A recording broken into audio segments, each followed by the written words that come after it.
He dropped out of school in the 10th grade. He had no business degree, no investors, no connections. He had $2,400 and a name that happened to be perfect. In 1970, Harold came and opened a single discount store on Lansdowne Avenue in Toronto. The shelves held nothing glamorous. Children's clothing, plastic housewares, the kind of everyday things that families needed but couldn't always afford. Word spread the way it always does in working neighborhoods, quietly, honestly, from one kitchen table to the next. By 1983, Bargain Harold's was generating $100 million a year. Over 2,000 people showed up to work there every morning.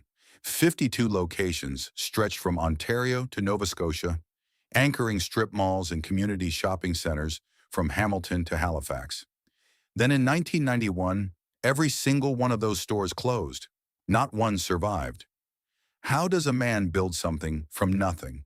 Something that genuinely served the people who had the least, and watch it disappear inside a corporate deal he never controlled? This is the story of Bargain Harold's. It's the story of what discount retail meant to working Canadian families. And it's the story of what happens when a small dream gets swallowed by a much bigger machine. Harold Kamen was not supposed to build an empire. He was born in Poland, came to Canada as a young man, and never finished high school. While other boys his age were sitting in classrooms, Harold was working, learning the only way that made sense to him. His family had been in the variety store business for generations. He grew up watching his parents stock shelves, count change, talk to customers by name. He learned that retail wasn't complicated. You found out what people needed. You got it to them at a price they could actually pay. You treated them with respect. That was the whole business. By the time Harold Kamen was ready to open his own store, he didn't need a business plan. He already had 15 years of education, just not the kind with a diploma at the end. In 1970, Harold partnered with a man named Arthur Annisman. Together, they pooled $2,400, the equivalent of a few months' wages for a factory worker at the time, and signed a lease on a storefront at 1011 Lansdowne Avenue in Toronto's West End. Lansdowne Avenue was not a glamorous address. It sat in a working-class neighborhood, the kind of street where people fixed their own cars, where women hung laundry on back porches, where the corner store owner knew your mother's first name. This was not Eaton's. This was not a place with a doorman or a perfume counter or a carpet that muffled your footsteps. The floor was linoleum. The lights were fluorescent.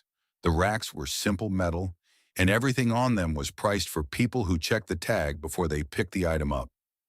The first customers weren't wealthy. They were factory workers and bus drivers and young mothers pushing strollers. They were immigrants, like Harold himself, building lives in a new country with careful budgets and real needs. They came in looking for children's school clothes, kitchen items, things for the home, the ordinary purchases that don't make headlines but make a family's week run. What Harold understood, what he had always understood from watching his parents, was that these customers deserved the same dignity as anyone else walking into any other store. No condescension. No assumption that because a person was buying the cheapest version of something, they didn't care about quality or kindness. The store was clean. The staff knew where things were. The prices were honest. That was the whole concept. It was that simple. And in 1970, in a working-class neighborhood in Toronto, it was exactly what people needed. Harold didn't call it a discount store in a way that made people feel diminished. The name itself was almost a joke. Warm, self-aware, unpretentious. Bargain Harold's. As if Harold himself was standing at the door, waving you in, saying, "Come on in. I've got good things at good prices. No games, no tricks." That tone, friendly, direct, without pretense, ran through everything the store was. It wasn't aspirational retail. It wasn't trying to make you feel like something you weren't. It was simply trying to make sure you could afford what you actually needed. In an era when department stores still carried an air of formality, when going to Eaton's meant dressing a little better and speaking a little quieter, Bargain Harold's was a place where you could come as you were. Bring the kids. Take your time. Nobody was going to follow you around the store. The business grew steadily through the early 1970s. A second location, then a third. Each one planted in the same kind of neighborhood. The kind where people worked with their hands and watched their spending, and appreciated a store that didn't waste their time. Harold Cammon was not chasing prestige. He was not trying to build the biggest retail empire in Canada. He was doing what he had always done, finding out what people needed, getting it to them at a fair price, and running a clean, honest operation. By the mid-1970s, Ontario families knew the name. Not because of a flashy advertising campaign, not because of a celebrity endorsement, because their neighbor had mentioned it, because their co-worker had found a good deal there, because word traveled in working neighborhoods the way it always has, slowly, reliably, person to person. Harold Cammon had built something real. The question was whether it could survive what was coming.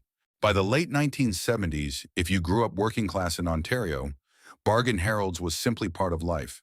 Not a destination, not an occasion, just a place that was always there. The way the hardware store was always there. The way the diner on the corner was always there. You didn't plan a trip to Bargain Harold's the way you planned a trip to Eaton's downtown. You went because you needed something. You went because it was Tuesday and the kids needed new sneakers for gym class. You went because the plastic laundry basket in the basement had finally cracked and you needed another one before the weekend. It was that kind of store, reliable, unpretentious, woven into the ordinary rhythm of ordinary weeks. Walk into a Bargain Harold's on a Saturday morning in 1978, and the first thing you noticed was the light. That flat, even brightness of fluorescent tubes running the length of the ceiling, the kind of light that showed everything clearly and flattered nothing. The floors were linoleum, worn smooth in the main aisles from years of foot traffic. The shelves ran in long, straight rows, packed tight but organized. Children's clothing folded in neat stacks. Housewares in primary colors. Red mixing bowls, yellow dish racks, blue plastic storage bins. Packages of socks bundled in threes. School supplies lined up in their own aisle in August, as reliable as the calendar. There was no music piped in to set a mood. No scent pumped through the ventilation system to make you feel somewhere you weren't. What you smelled was the store itself. Clean cotton fabric, cardboard packaging, the faint chemical sweetness of new plastic. An honest smell. The smell of things that were exactly what they said they were. The customers were the heart of it. A mother in a winter coat moving through the children's clothing section with the practiced efficiency of someone who has done this many times. Pulling a shirt off the rack, checking the size, holding it up to estimate whether it would fit the child who wasn't with her today. An older man standing in the hardware aisle, turning a package of picture hooks over in his hands, comparing it to the one beside it. A young couple newly arrived in the country, filling a shopping basket with the small essentials of setting up a household for the first time. A can opener, a set of dish towels, a pair of scissors. These were not people with extra money. They were people who needed to make their money work. And Bargain Harold's was built precisely for that. Not as charity, not as a consolation prize for people who couldn't shop somewhere better, but as a genuinely useful place where a limited budget could go a long way. That distinction mattered. Harold Cammon had understood it from the beginning. His customers didn't want to feel poor. They wanted to feel smart.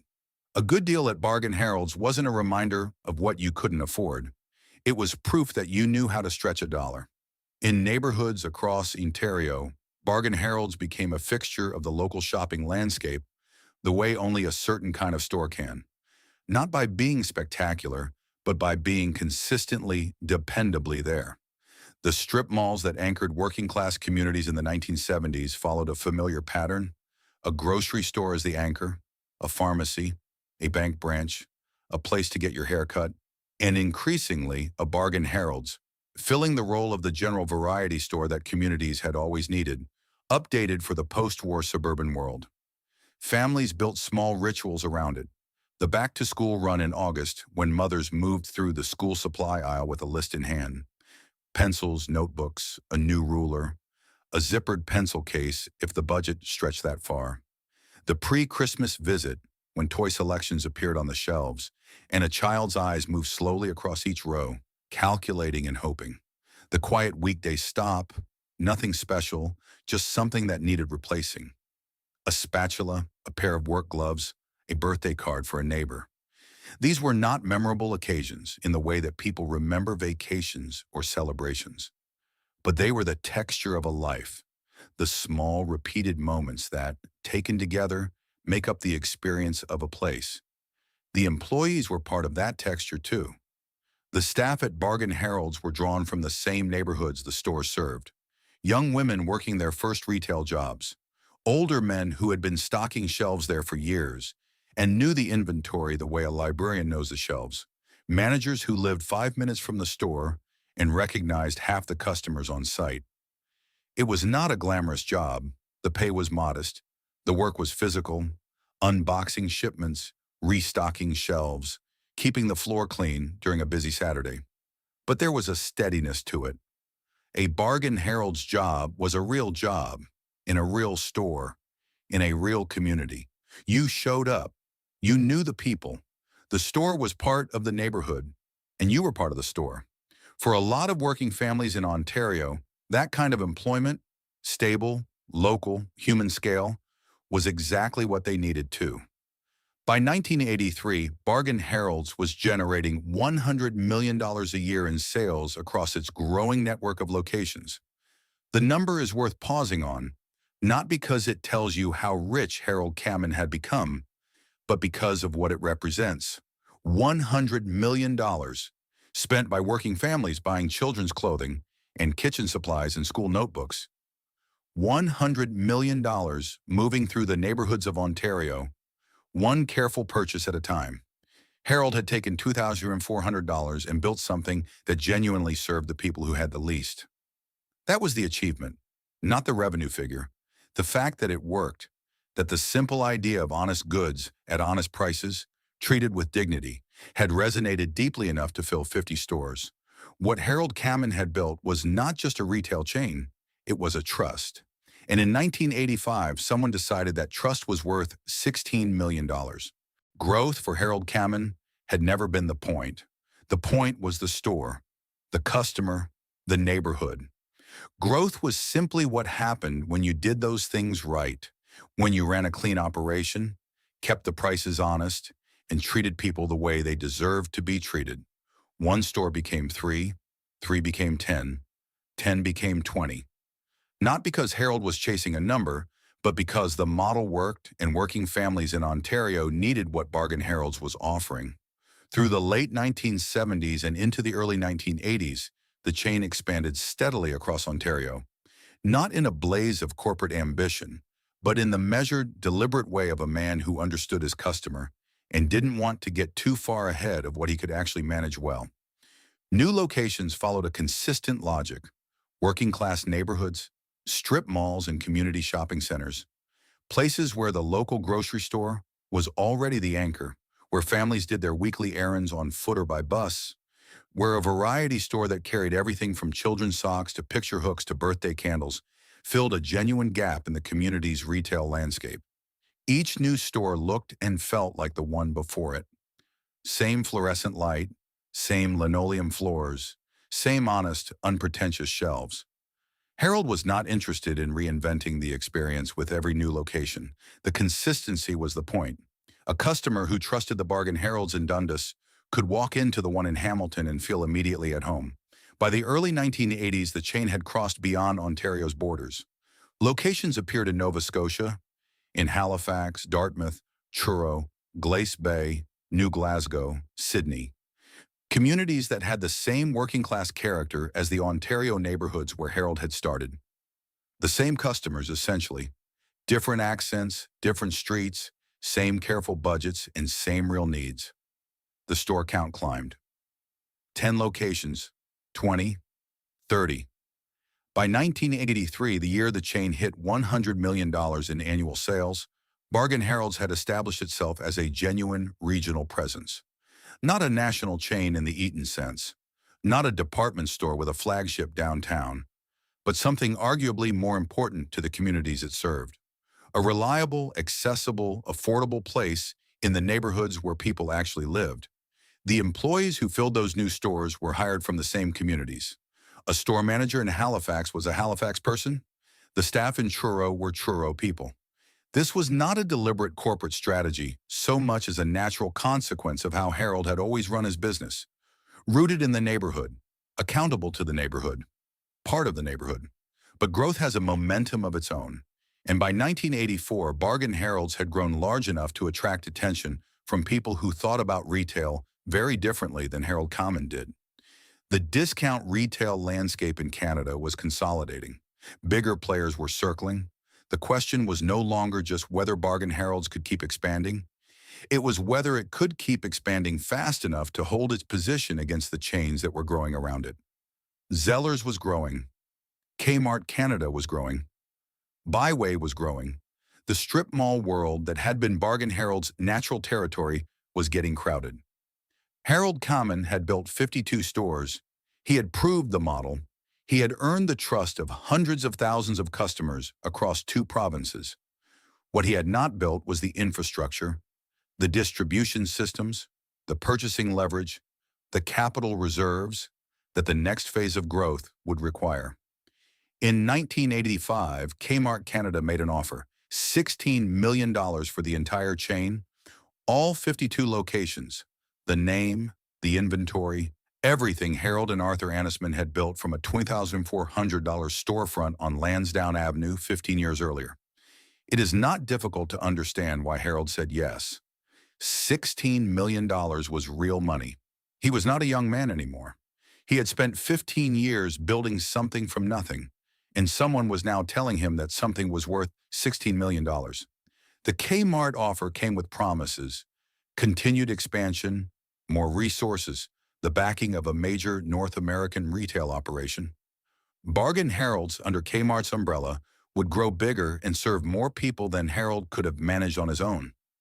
That was the argument, and on paper it was reasonable. What it didn't account for, what it couldn't account for perhaps, was the thing that had made Bargain Harold's work in the first place. The store had not succeeded because of its size or its capital structure or its distribution network.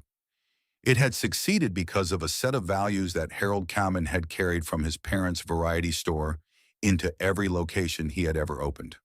Honest prices, clean stores, respect for the customer, accountability to the neighborhood. Those values were not written down in any contract. They were not an asset that could be transferred in a $16 million transaction. They lived in the decisions that Harold made every day. Decisions that after 1985, Harold Common would no longer be making. Kmart now owned the name, the stores, the leases, the inventory. What Kmart did not own, what could not be bought or sold, was the trust that Harold had spent 15 years building. That trust was about to be tested in ways nobody in 1985 could fully anticipate. There is a particular kind of store that a working-class community doesn't talk about the way it talks about a favorite restaurant or a beloved local landmark. It doesn't get written up in the newspaper. Nobody gives a speech about it at the Chamber of Commerce dinner. It simply exists, quietly, reliably, year after year, as part of the infrastructure of daily life. The place you went when you needed something. The place that was always open, always stocked, always priced the way you needed it to be priced. For hundreds of thousands of Ontario families through the late 1970s and into the 1980s, Bargain Harold's was that place. Not glamorous, not sentimental, just there. The way a good neighborhood is there. The way a familiar street corner is there. Part of the landscape so long that you stopped noticing it until the day it was gone. The timing of Bargain Harold's peak years was not an accident. Canada in the late 1970s and early 1980s was not an easy place for working families. Inflation was climbing. Interest rates were punishing. And then came the recession of the early 1980s, one of the deepest economic contractions the country had experienced since the 1930s. In April 1982, Statistics Canada reported that unemployment had reached its highest level since 1939, with over 1 million Canadians out of work. For the families who felt that recession most directly, the factory workers, the laborers, the young couples who had just bought their first house at a brutal interest rate, the question was not where to shop for the best experience. The question was where to shop when the budget had real limits and the kids still needed clothes for school on Monday. Bargain Harold's answered that question every single day. This was the store's cultural moment, not a television commercial, not a celebrity endorsement, but something quieter and more durable. It became the place that working families trusted precisely because it never pretended to be anything other than what it was. No loyalty program, no seasonal rebranding, no attempt to make you feel like you were somewhere more exciting than a strip mall in Hamilton or a community shopping center in Dartmouth. Just honest goods, honest prices. Every time. What that consistency built over a decade and a half was something that no advertising budget could manufacture. It built habit. It built familiarity. It built the particular kind of loyalty that comes not from admiration, but from dependence. The loyalty of a customer who knows that this store will not let them down because it never has. Mothers who had shopped at Bargain Harold's for their own school clothes in the mid-1970s were bringing their children there by the early 1980s. The ritual repeated itself with the reliability of the seasons. August meant the school supply aisle. November meant the early toy selection appearing on the shelves. January meant the post-holiday clearance, when careful shoppers could find things they had wanted at prices they could finally afford. Employees who had started as stock clerks were now floor managers. Managers who had opened a store's first week were still there a decade later, knowing the regulars by face, if not always by name. The stores had acquired the particular character of places that have been inhabited long enough to feel lived in, worn smooth in the right places, organized in the way that made sense to the people who use them. In the neighborhoods where Bargain Harold's operated, it occupied a role that went beyond retail. It was an employer. In communities where a stable local job was not always easy to find, a Bargain Harold's position, floor staff, stockroom, cashier, management, was real, steady work. Not well-paying by any standard, but reliable. The kind of job you could count on from one month to the next, in a store that was close to home and part of the community you already knew. It was also, in a quieter way, a kind of equalizer. The woman shopping for her children's winter coats at Bargain Harold's was making the same purchase in the same store as the woman 2 aisles over. A different budget, perhaps, a different neighborhood, but the same act of caring for a family with the resources available. There was no first class and coach at Bargain Harold's. There was just the store and the people in it and the things they needed. That is a small thing, perhaps. But for families who spent most of their lives acutely aware of what they couldn't afford, the absence of that particular kind of hierarchy was not nothing. By the mid-1980s, Bargain Harold's had become something it had never set out to become, a piece of the cultural fabric of working-class Ontario. Not a symbol, not an icon, just a place that had been there long enough and served enough people well enough that its presence had become quietly essential. The kind of essential that you only fully understand when it is taken away. In 1985, Kmart Canada paid $16 million for that quiet essential. What happened next would not be quiet at all. In 1985, the year Kmart Canada purchased Bargain Harold's, the deal looked like progress. That is worth remembering. From the outside, from the perspective of a customer walking into a Bargain Harold's on a Saturday morning in 1986, nothing had visibly changed. The same stores, the same shelves, the same fluorescent light and linoleum floors and honest prices. The Bargain Harold's name was still on the sign. The staff were still the same people who had been there the year before. But behind the sign, everything had changed. Harold Kamen was no longer making decisions. The man who had spent 15 years building this thing, who had chosen every location, set the tone for every store, understood instinctively what his customers needed and what they didn't, had cashed his check and stepped away. The stores now belonged to a corporate structure headquartered far from the neighborhoods they served, run by people whose relationship to a Lansdowne Avenue strip mall was entirely abstract. The first crack was not a dramatic event. It never is. It was simply the slow, steady replacement of judgment with process, of instinct with policy, of a founder's values with a corporation's priorities. Kmart Canada had purchased Bargain Harold's with ambitions. The plan was expansion, more locations, broader geographic reach, the kind of aggressive growth that Kmart's corporate structure was built to execute. That plan was abandoned almost immediately, not because the stores were failing, but because Kmart Canada itself was struggling to find its footing in the Canadian market. The competitive landscape was shifting faster than anyone had anticipated. Zellers was expanding aggressively. The discount retail territory that Bargain Harold's had quietly pioneered through the 1970s was now crowded with competitors, each one fighting for the same working-class customer base. Inside that competition, the particular qualities that had made Bargain Harold's work, the neighborhood roots, the consistent character, the trust built over 15 years, were not assets that Kmart knew how to leverage. They were intangibles. They didn't show up cleanly on a balance sheet. What showed up on the balance sheet were lease costs and inventory turns and labor expenses. And so the stores began to be managed the way balance sheets get managed. The customers noticed before the corporate reports reflected it. It was never one big thing.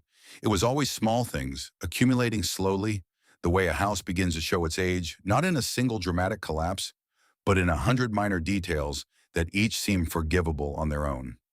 A shelf that used to be restocked by Tuesday was now sitting half empty on Thursday. A product that had always been carried, the particular brand of school notebook, the specific style of children's sneaker, quietly disappeared and was not replaced with anything equivalent.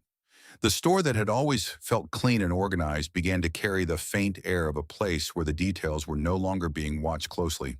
For a loyal customer, these details registered as a vague unease before they registered as anything specific. Something feels different.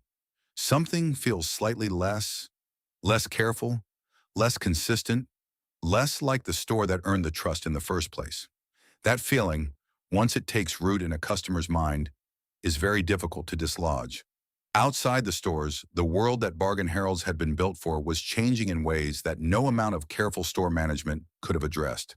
Through the late 1980s and into the early 1990s, the Canadian retail landscape was undergoing a transformation that would ultimately be irreversible. American retail was coming north, not as a trickle but as a flood. Big box stores, power centers, everyday low pricing structures backed by purchasing leverage and distribution technology that smaller Canadian chains simply could not match. In 1985, there had been only 10 American-based chain stores operating in Canada. By the early 1990s, that number was climbing rapidly, and the American chains arriving in Canada were not coming with the same model that Bargain Harold's had used. They were not neighborhood stores. They were not strip mall anchors. They were enormous, efficiently run, aggressively priced operations that could undercut every Canadian discount retailer on almost every product. The working-class customer, who had always shopped at Bargain Harold's because it was the most affordable option, was about to be presented with something more affordable. By the late 1980s, Kmart Canada was no longer talking about expanding Bargain Harold's. The ambitious growth plan that had justified the $16 million acquisition had been quietly set aside. The stores were being maintained, operating, generating revenue, serving their communities, but without the investment or the strategic vision that a growing chain requires. They were being held, not built. This is a particular kind of corporate death, not the sudden collapse, not the dramatic bankruptcy announcement, but the slow withdrawal of attention and investment that leaves a business standing upright while the life drains out of it. The customers who walked into a Bargain Harold's in 1989 were still getting what they came for. But the store they were walking into was no longer being built toward anything. It was simply being maintained until someone decided what to do with it. That decision was coming. How long could a name built on 15 years of genuine community trust survive inside a corporation that didn't understand what that trust was made of? To understand what happened to Bargain Harold's after 1985, it helps to understand what Kmart Canada was. Kmart had come to Canada in 1962 as the Canadian arm of the American retail giant C.S. Christie Company. For 2 decades, it had operated as a mid-sized discount chain, never dominant, never spectacular, but present enough in the Canadian market to be taken seriously. By the mid-1980s, Kmart Canada was operating dozens of locations across the country, competing in the same discount territory as Zellers, Towers, and the chains it was acquiring. The Bargain Harold's purchase in 1985 was part of a broader consolidation strategy. Buy up the smaller regional players, absorb their locations, expand the footprint. It was a logical corporate move, the kind of decision that looks sensible in a boardroom presentation and disastrous in hindsight. Because Kmart Canada was not a healthy company, buying a smaller, healthy company and making it stronger. Kmart Canada was a struggling company buying a smaller, healthy company and loading it onto an already unstable foundation. The $16 million paid to Harold Cammon did not come from a position of strength. It came from a corporation that was trying to grow its way out of competitive pressure, a strategy that works when the fundamentals are sound and fails catastrophically when they are not. Inside the stores, the consequences of that instability arrive slowly and then all at once. The investment that a retail chain requires to stay competitive, updated store layouts, refreshed inventory systems, staff training, maintenance, requires consistent capital. When a parent company is under financial pressure, that capital gets redirected. The stores don't collapse overnight. They simply stop being improved. The linoleum that needs replacing gets left another year. The inventory system that needs updating gets deferred another quarter. The staff hours that should be increased for the busy season get cut instead. Each individual decision is defensible on its own terms. Together, they add up to a store that is slowly becoming a worse version of itself, still recognizable, still functional, but no longer the thing it was at its best. For bargain heralds, whose entire value proposition rested on consistency and trust, this gradual deterioration was not a minor problem. It was an existential one. A customer who came to Bargain Heralds because it was reliably good, reliably stocked, reliably priced, reliably the same store it had always been, had no particular reason to stay loyal to a version of the store that was becoming reliably less good. The competitors were not standing still. Zellers was investing. The American chains were arriving with newer stores and lower prices. Every dollar that Kmart Canada did not put into Bargain Heralds was a dollar that widened the gap between what the stores were and what the competition was offering. The people who felt this most directly were not the executives making the capital allocation decisions. They were the store managers and the floor staff. The people who showed up every morning and tried to run a good store with whatever resources they had been given. A manager at a Bargain Heralds in Hamilton or Halifax in the late 1980s was not receiving memos about corporate strategy. What they were receiving were tighter budgets, reduced staffing hours, slower responses to maintenance requests, and inventory that didn't always arrive on time or in the quantities that the store needed. They were being asked to maintain the standard that the store's reputation was built on, with fewer and fewer of the tools required to do it. Some of them managed. The best managers, the ones who had been there since Harold's time, who understood the store's character and cared about the community it served, found ways to compensate. They knew their regular customers. They knew which products mattered most and made sure those shelves stayed stocked even when other things slipped. They held the line through force of personal commitment in the absence of institutional support. But personal commitment has limits, and by the early 1990s, those limits were being reached. In 1991, the end came not gradually but suddenly. Kmart Canada, under severe financial pressure from multiple directions, the early 1990s recession, the arrival of American big-box competitors, its own accumulated strategic failures, moved to close the Bargain Heralds chain entirely. All locations, all at once. There was no gradual wind down, no announcement months in advance that gave communities time to adjust.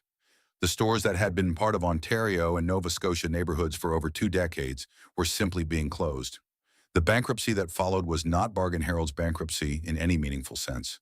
The stores had not failed on their own terms. They had been absorbed into a corporate structure that failed, and they went down with it.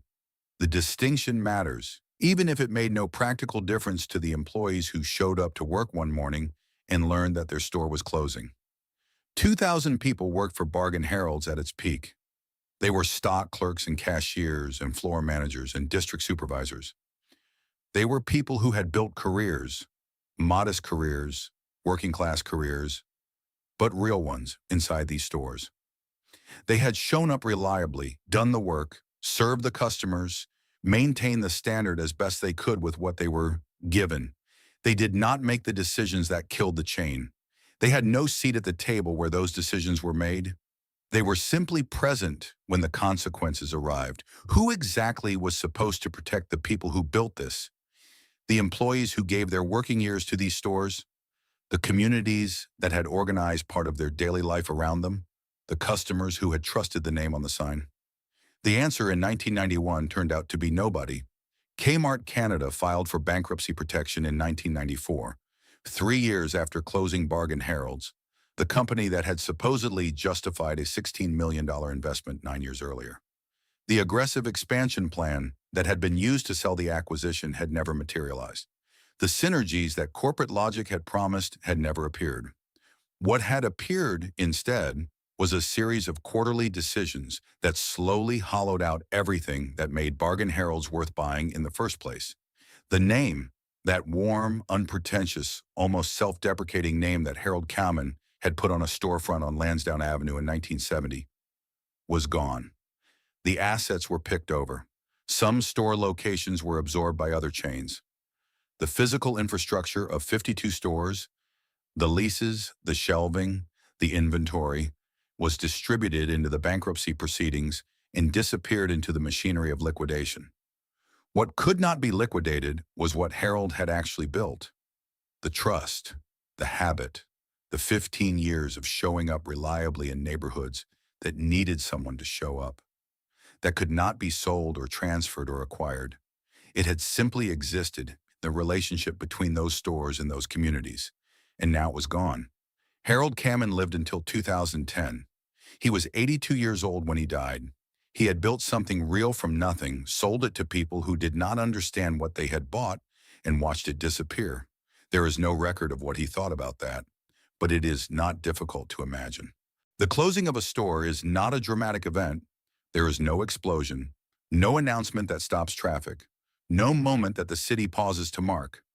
A store closes the way most things end in ordinary life, quietly, incrementally, with a series of small signals that something is wrong before the final confirmation that it is over. At Bargain Harold's locations across Ontario and Nova Scotia in 1991, those signals arrived in the way they always do. Inventory that was not being restocked. Shelves that were thinning out and staying thin. Staff hours being quietly reduced. Managers who had been told very little, officially, but who understood from the pattern of what was happening that the pattern was not going to reverse itself. The customers noticed too. Not all of them, and not all at once, but the regulars, the ones who had been coming to these stores for a decade, who knew exactly where the school supplies were and which aisle carried the children's winter coats. They noticed. The store felt different. It felt like a place that was being wound down rather than maintained. It felt like a place that had already made its decision, even before that decision had been announced. When the announcement came, it came fast. All locations, all at once. The Bargain Harold's chain was closing. For the employees, the news arrived in the particular brutal way that corporate announcements arrive at the store level, through a manager who had been told by a district supervisor who had received the directive from above. Not a town hall, not a letter, not a conversation that allowed for questions or explanations. A fact delivered down the chain of command, landing on the floor of a store in Hamilton or Halifax or North Bay like something dropped from a great height. The people who worked those stores had not made the decisions that led to this moment. They had not been consulted about the Kmart acquisition.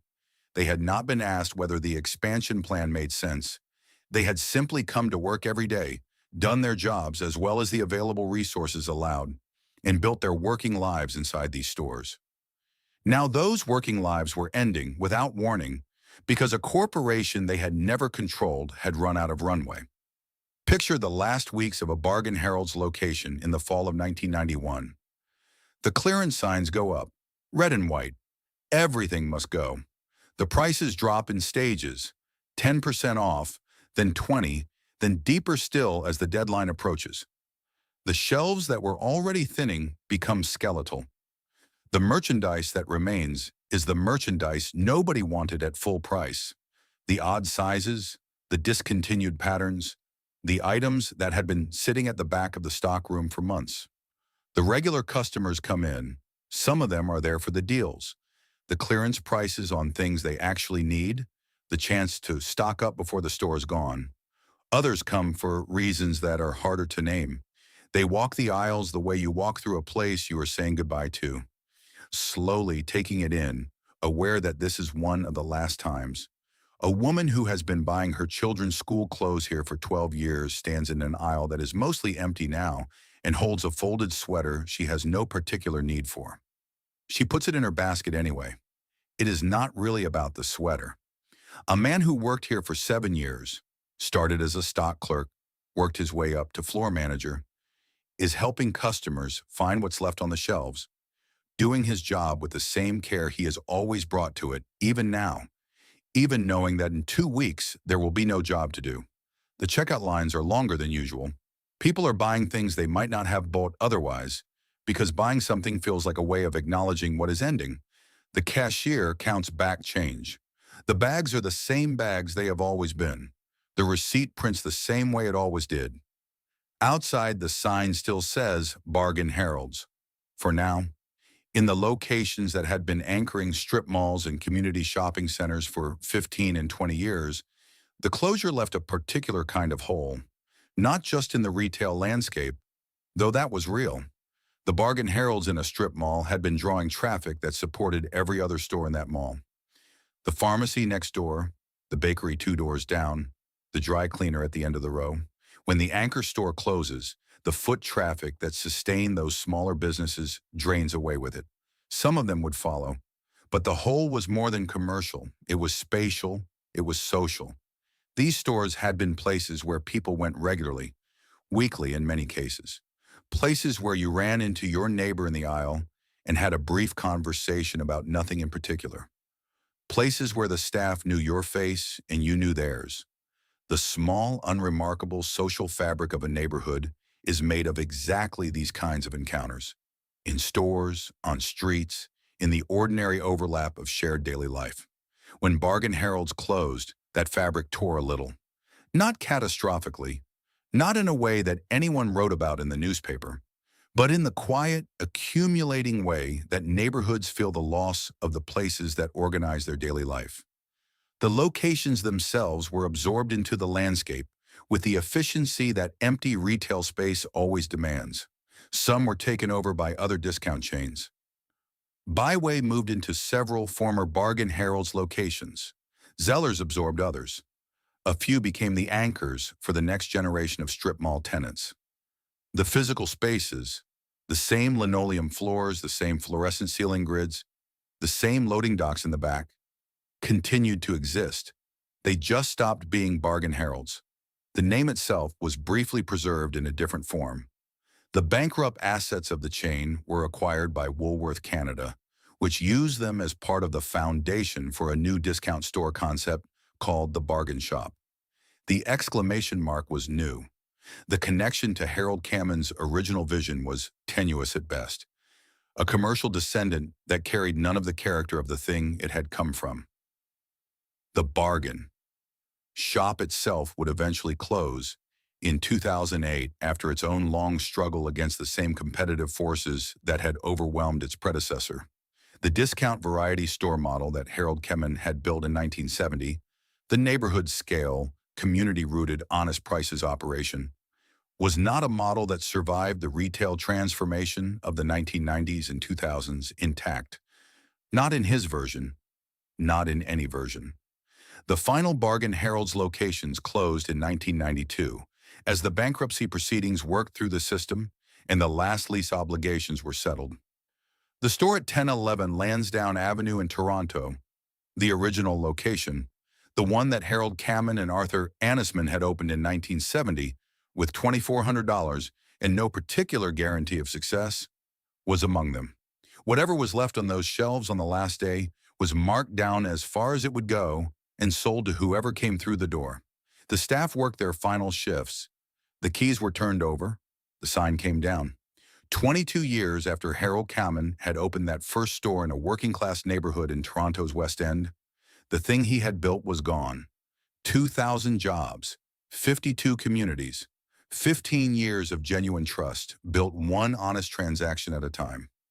Gone. When Bargain Heralds closed, nobody held a memorial. There was no front-page story in the Toronto Star marking the end of something that had served working families across Ontario and Nova Scotia for over 2 decades. No civic acknowledgement of what the chain had meant to the neighborhoods it had anchored. No recognition of the 2,000 people who had lost their jobs, or the communities that had lost a store they had organized part of their daily life around. It simply ended. And the world moved on with the indifference that the world always brings to the closing of ordinary places.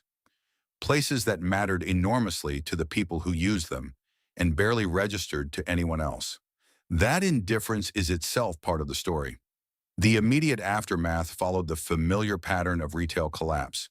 The physical locations were absorbed quickly. Byway moved into several former Bargain Harold spaces. Zellers took others. A handful became home to the next generation of discount tenants.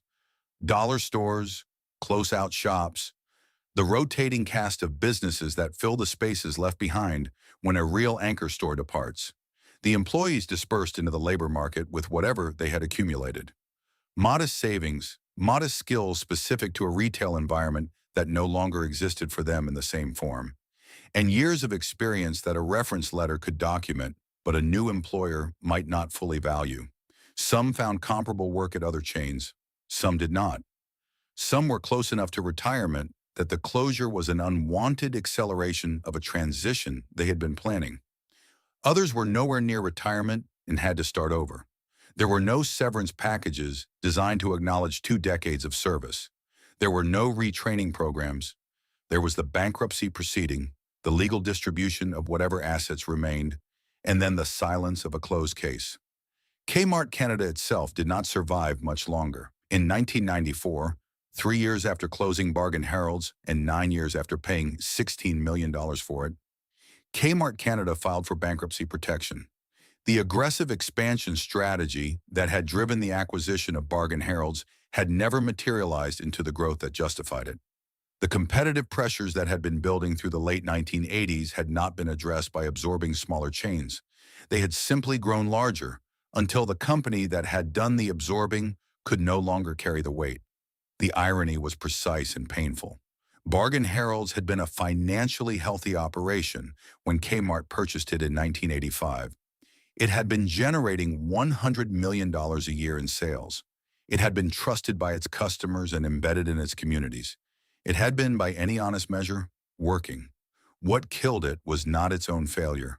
What killed it was being purchased by a company that was itself failing and being dragged down in the collapse. The broader retail landscape of Canada in the 1990s confirmed what the Bargain Harold story had foreshadowed. The discount variety store model, the neighborhood scale, community-rooted, modestly sized operation that Harold Cammon had built, was not going to survive the decade intact. The forces arrayed against it were simply too large and too fundamental to be managed by any individual chain, however well run.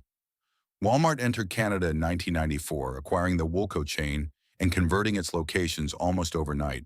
The scale of what Walmart brought, the purchasing power, the distribution infrastructure, the everyday low pricing model backed by systems that Canadian chains had never built, was not something that Zellers or Byway or any successor to Bargain Harold's could match. The working class customer, who had always shopped at Bargain Harold's because it was the most affordable option, now had a more affordable option. And that customer, whose budget had always been the determining factor, followed the price. Zellers survived until 2012 before its own collapse, making way for Target Canada's entry, itself a failure that lasted less than 2 years before retreating back across the border. The discount retail space that Harold Cammon had quietly pioneered in Ontario strip malls in 1970 had become, by the 2000s, a battlefield dominated by American giants, operating at a scale that made the original model almost unrecognizable. What do we lose when the places that served working families disappear, and nothing designed to replace them understands what they actually were? The Bargain Harold's that Harold Cammon built was not simply a discount store. It was a neighborhood institution that happened to be organized as a retail business. Its value to the communities it served was not reducible to its price points or its product selection. It was the reliability, the familiarity, the sense that this store was part of the neighborhood rather than simply located in it. Walmart could offer lower prices. What Walmart could not offer, what no big box chain operating from a power center on the edge of town could offer, was the particular social texture of a store that had been part of a community for 20 years. The store where the staff knew your face, the store you could reach by bus, the store that was sized for a neighborhood rather than a regional catchment area. That texture, once lost, was not recovered. The communities that had organized part of their daily life around a bargain heralds did not find an equivalent. They found larger stores with lower prices and longer drives, and parking lots designed for cars rather than people arriving on foot from the surrounding streets. It was a different thing, a useful thing in its way, but a different thing. Harold Kamen lived long enough to see all of it. He died on June 25, 2010, at the age of 82. He had come to Canada as a young Polish immigrant with no high school diploma and had built from $2,100 in a clear understanding of what working families needed, a chain that served hundreds of thousands of people across 2 provinces for over 2 decades. He had sold that chain in 1985 to a corporation that did not understand what it had bought, watched it be absorbed and then discarded, and lived for another 25 years in the world that followed. There is no record of bitterness. There is no published account of how Harold Kamen felt about what had happened to the thing he had built. He left behind the stores he had opened, the customers he had served, and the employees whose working lives had been shaped by the business he had created. That is a life's work. Even if the name on the sign is gone, picture a Saturday morning in Ontario. 1979. A mother is getting ready to take her 2 children to Bargain Harold's. It is not a special occasion. There is no birthday, no holiday, no particular reason beyond the fact that the youngest needs new school shoes and the oldest has grown out of every pair of winter pants she owns. The mother has a budget in her head, a specific number, not flexible, the kind of number that requires decisions to be made carefully in the store rather than impulsively. They take the bus. Inside the store, the light is the same as it always is. Flat and even and honest, showing everything as it actually is. The children move ahead, the way children always move in stores, pulled by color and novelty toward things that are not on the list. The mother follows, not rushing them, steering gently toward the children's clothing section, where she knows exactly which rack carries the winter pants and approximately what they will cost. She finds the right size. She checks the seams. She holds the pants up and makes the calculation that mothers have always made. Will this last the season? Will this last 2 seasons? Is the quality worth the price? It is. She puts them in the basket. Down 2 aisles, the school shoes. The youngest sits on a low bench and tries on a pair, standing up to test them, walking a few steps on the linoleum. They fit. They go in the basket. At the register, the mother counts out the money. Exact change, nearly. The cashier folds the pants carefully, places the shoebox in the bag, hands it across the counter with a brief smile. Outside the bus stop, the children carrying the bag between them. That is all. That is the whole story. That is what Bargain Harold's was. It would be easy to say that what Bargain Harold's represented was simply affordable retail, a place to buy things cheaply, a discount store that served its function, and then, when larger and cheaper competitors arrived, was replaced by them. That reading is accurate as far as it goes. It just doesn't go very far. What Harold Kamen built in 1970, what he carried forward from his parents' variety store, from his own experience as an immigrant building a life in a new country, was something more specific than affordable retail. It was a particular attitude toward the people who had the least, an attitude that said, your budget does not diminish you. Your need for a good price is not a character flaw. You deserve a clean store, honest prices, and a staff that treats you with the same respect as anyone else, walking through any other door in this city. That attitude was not common in 1970. It is not as common as it should be today.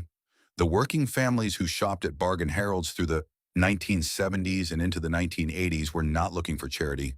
They were not looking for sympathy. They were looking for a place that understood their reality and met them there, that made it possible to clothe their children and stock their kitchens and buy a birthday present for a neighbor, all within a budget that did not have room for error. Bargain Harold's made that possible, week after week, year after year, in strip malls and community shopping centers from Toronto to Halifax. It held a kind of space that communities need and rarely acknowledge until it is gone. The space where ordinary life, at an ordinary income, could be lived with dignity.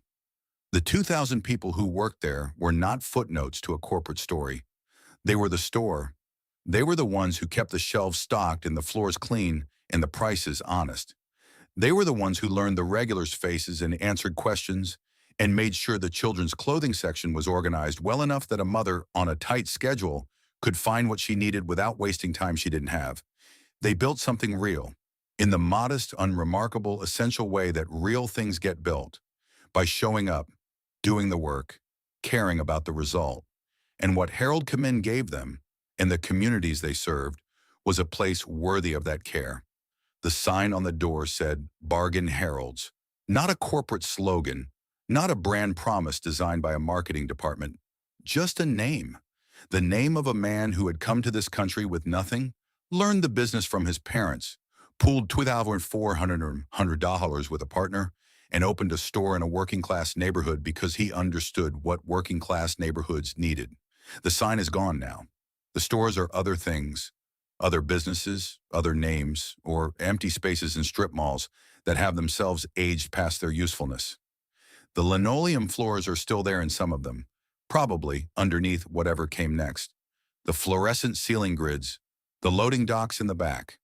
But the thing that made those spaces bargain heralds, the decisions, the values, the particular care for the particular customer, that cannot be found in any of them anymore.